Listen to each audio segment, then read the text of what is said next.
1 Samuel chapter 28.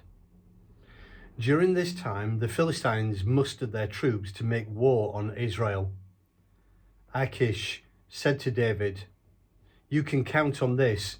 You're marching with my troops, you and your men." And David said, "Good. Now you'll see for yourself what I can do." "Great," said Achish. "I'm making you my personal bodyguard for life."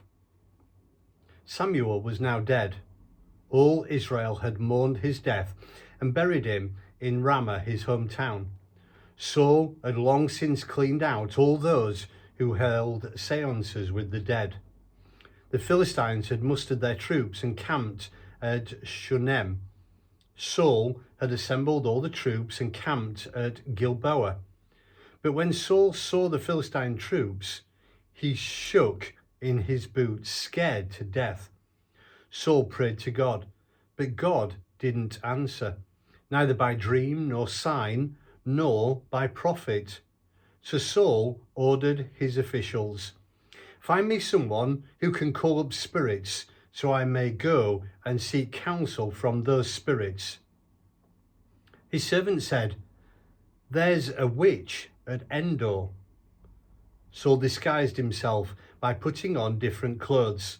Then, taking two of his men, he went under the cover of night to the woman and said, "I want you to consult a ghost for me. Call up the person I name." The woman said, "Just hold on now. You know what Saul did, how he swept the country clean of mediums. Why are you trying to trap me and get me killed?"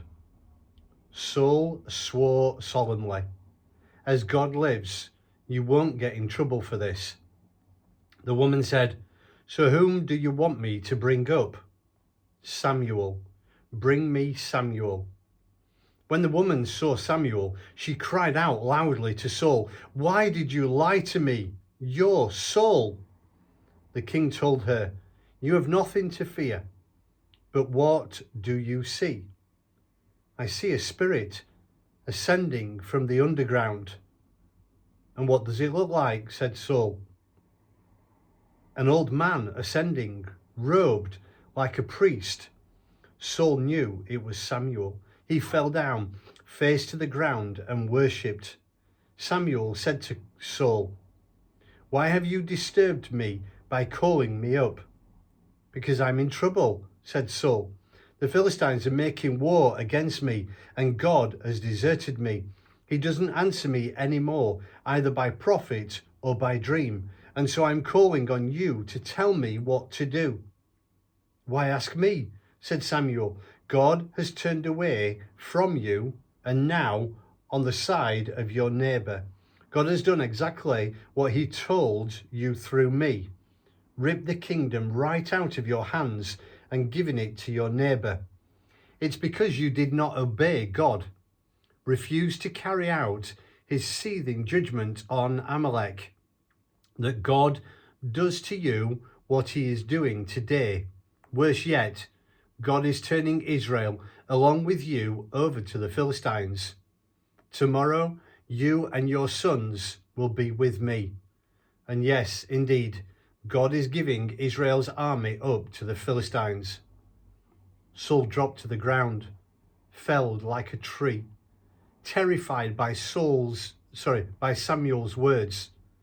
There wasn't an ounce of strength left in him. He'd eaten nothing all day and all night. The woman, realizing that he was in deep shock, said to him, "Listen to me. I did what you asked me to do. Put my life in your hands in doing it. Carried out your instructions to the letter. It's your turn to do what I tell you. Let me give you some food. Eat it. It will give you strength so you can get on your way." He refused. "I'm not eating anything."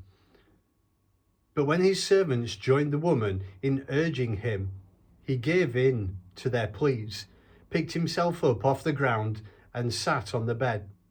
The woman moved swiftly.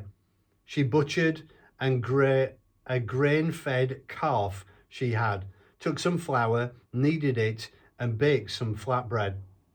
Then she served it up, all for Saul and his servants.